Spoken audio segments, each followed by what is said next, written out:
Make sure you check the description for any links to important articles I may post, and come to your own conclusions on any thoughts you have on this. But I was thinking about an article that I saw a while back when it was, I believe it was an ice bust in Oakland, if I'm not mistaken, and a lot of the titles of the article was, ICE officers protested after breaking up child sex ring.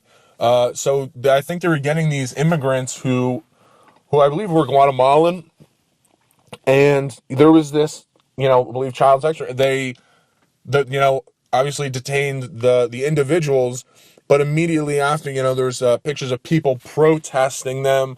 So I was looking back and I saw another article and I said, maybe I got this wrong. And it said, no, there was not. It said quite the opposite. It was a rebuttal to it. And their point was, of the article that I read, the counterpoint was, oh, it wasn't child sex ring, it was human trafficking. And I was like, I know there is the distinction between the two, but okay, so ICE broke up a human trafficking ring and got protested. I think that's one of the most ridiculous stories that has occurred, I think, in my opinion, because I think when it comes to, children was kind of, I guess, the thing, but human trafficking in general does tend to apply to children more times than not. Regardless, I think that most people can get on board that they are against human trafficking, and it's something that has to be worked against. Just recently, Trump passed some proposals to work on ending human trafficking. But I think it's crazy just how on board, and this kind of goes to other points and what everyone says, identity politics, it seems like it's really overdone. But it does come down to that when people, I think, are not looking at as much, both sides of the argument, and they see stuff at the border. And if you lean left or maybe a little bit sympathetic towards people who are, seeking asylum, you can forget that there's some really hazardous people and harmful people who are coming over, kind of this, rent-seeking behavior, trying to benefit off of other Americans' concern for people who need help, and doing some real harm.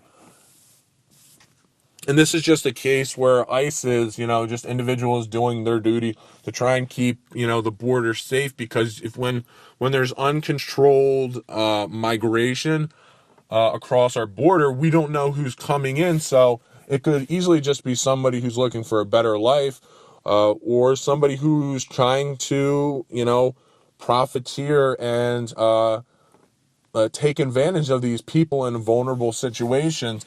And I think in many instances that does occur. And to be careful, you have to make sure that you're trying to keep people from coming across the border, just as a safe measure, and part of something that most countries do is trying to have kind of an immigration department in which you regulate who is crossing your borders, because otherwise, there could be some seriously bad people coming and doing harm to citizens of your country. And I think it's a national obligation for people to protect their citizenry and the people of, the country.